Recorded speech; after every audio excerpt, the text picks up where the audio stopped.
Hi, I'm Cherish, and I'm a junior and a state champ gymnast. All right, second at nationals. My best event is balance beam. But it hasn't always been that way. I didn't start gymnastics until 6th grade, which is way older than most people. Some of the coaches didn't want to bother with me because they thought I was too old to learn. But there was this one coach, Coach Maria. She spent so much time with me. Coach Maria didn't just focus on what I was doing, she believed in what I could do. What I learned from that is everyone has potential to be different than what they are right now. You can't really imagine what someone can do unless you really get to know them and see their potential. Coach Maria didn't just teach me gymnastics, she made it personal.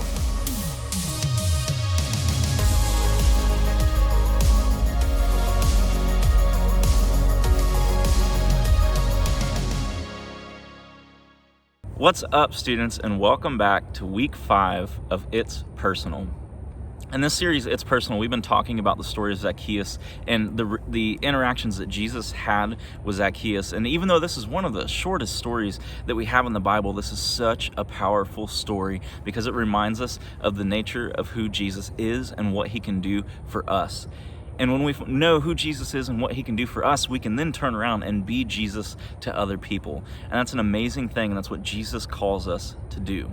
I once heard this phrase, and it goes like this: when it comes to people, either you believe that nobody can change or you believe anybody can change. And I think that's a really powerful statement. I think it's a really powerful way to think about people, because either you believe that people are just the way they are and they're never going to change, or you believe anybody can change at any time. And here's the thing about that. As followers of Jesus, we have to believe that anybody can change. At any time, any person can change and they can be made new in Jesus Christ. But even though we can say we believe people can change, sometimes we really don't act like it. We look at people's bad qualities, we look at their bad tendencies, and we look at the things that they do, and we just think they're never gonna change. And a lot of times we point fingers at people and say, you're just this or you're that, and we label people. But at the same time, sometimes we do that to ourselves as well. Sometimes we believe that I can't change, I can't get over this, I can't get over that. Maybe it's an addiction, maybe it's a circumstance, maybe it's a label that you have, and you feel like I can't get over these things.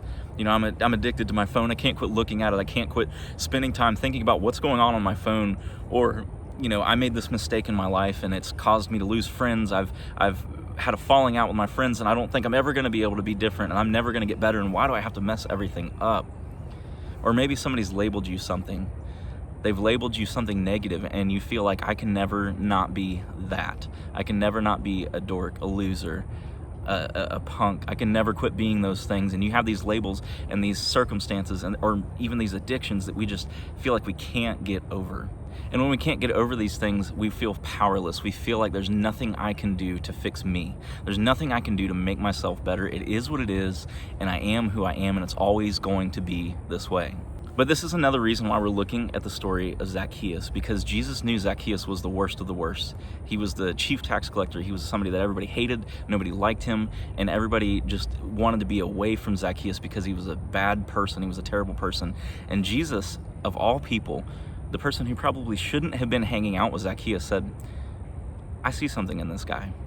Jesus said, I see something in this guy, and I want to let him know that. I want to go spend time with him, and I want to show him that he's valued, he's worthy, and I love him. It's in Luke 19, and this is after Jesus has called out Zacchaeus in the tree and said, come down, I want to spend time with you. And Jesus goes with him to Zacchaeus' house. And we're going to pick up in verse 8. It says, all the people saw this and began to mutter, he is gone to be the guest of a sinner. But Zacchaeus stood up and he said to the Lord, look, Lord, here and now I give half my possessions to the poor. And if I have cheated anybody out of anything, I will pay back 4 times the amount. The cool thing about this is this action, this outward step, was a reflection of what was happening inside of Zacchaeus, the change that had happened inside of him, because Jesus saw who he was and said, you don't have to be this person. I've got a better way for you to live your life. Jesus saw who Zacchaeus could be, and it helped him have a different future. It changed the trajectory of his life. This can happen to us too. When someone says that they see something in you, when they say that I see who you can be, I see how you can change, and you can become the person that God created you to be, it can change your life. Jesus shows with his interaction with Zacchaeus that we don't have to have it all together to come to Jesus and get right with God. Because to get right with God, we just have to be real with him, we have to be open with him, and we have to be honest with him. It's personal because Jesus knows your potential. Jesus knows who you were created to be. He knows who you are right now, and he knows where you could be if you just take the step and follow him. Let's pick back up with Zacchaeus in verse 9. It says, "Today salvation has come to this house, because this man too is a son of Abraham. For the Son of Man came to seek and save the lost." You see, Zacchaeus, at the beginning of the story, he's called sinner. He's called sinner. He's a terrible person. He's called this bad man who everybody hates and everybody dislikes, and they label him as sinner. And sinner back in these days was one of the worst things you could be called. It meant that you were unworthy, you were unloved, you were unholy, and you were somebody that God was looking down on. This phrase sinner was used to make people feel bad about themselves. And granted, at the end of the day, we're all sinners. We all fall short of the glory of God. We all make mistakes, as Paul said in the book of Romans, but God doesn't look down on us and call us sinner. He looks down on us and he calls us child. Jesus called Zacchaeus a son of Abraham, meaning that he truly was a follower of God. He truly was known and loved by God. And Jesus said, "I came to seek and save the lost." I came to seek and save those of you that are hurting, those of you who are struggling with things, those of you who have terrible circumstance, that you have labels, that you have these things that are holding you down. Jesus said, "I came for you." And the fact is that Jesus is always pursuing you, and he's always pursuing everybody around you.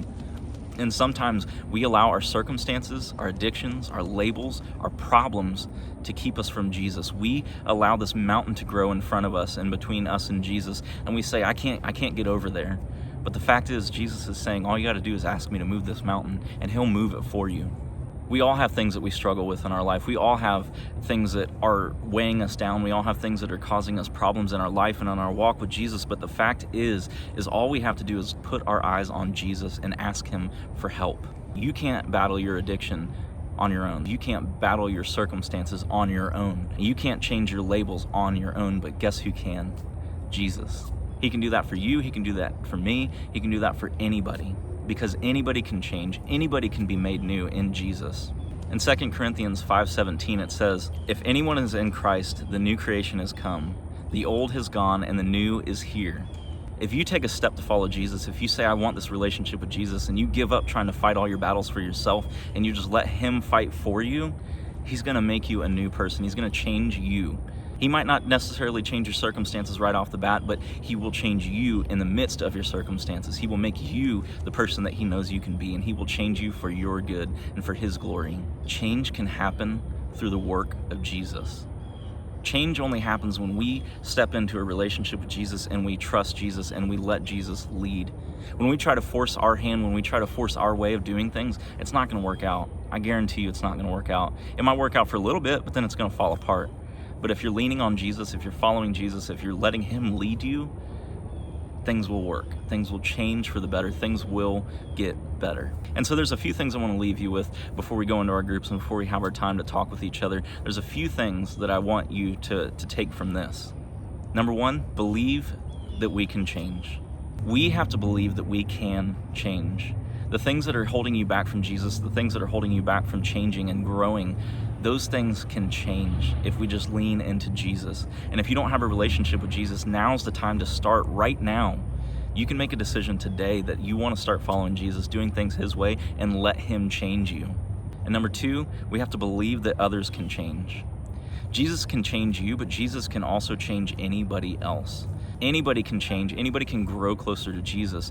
And we have to start by letting Jesus change us to be who he knows that we can be, who he created us to be. We have to allow him to change us so that then we can partner with Jesus and the Holy Spirit, and we can go and help others meet him so that he can change them too. Because that's what it's all about. Being a follower of Jesus is letting him change you into the person that he wants you to be and knows you can be, knows what the potential that you have to be, and then help other people see that potential in themselves by helping them get to know Jesus. When Jesus treated Zacchaeus differently, he changed the way Zacchaeus saw himself and the way that everybody else saw Zacchaeus. He changed Zacchaeus' circumstances because he changed Zacchaeus. Zacchaeus became this person that nobody had ever seen him be before because of what Jesus did in his life. And Jesus offers you the exact same thing. If you haven't made the decision to follow Jesus, there's no better time than right now. You're going to go into your small groups and you can talk about what it means to follow Jesus. You can take that step to be baptized and follow Jesus. Let him change you from the inside out so that it can change your labels, it can change your eternity, it can change your future, and it can change who you are right now. If you don't like who you are, lean into Jesus.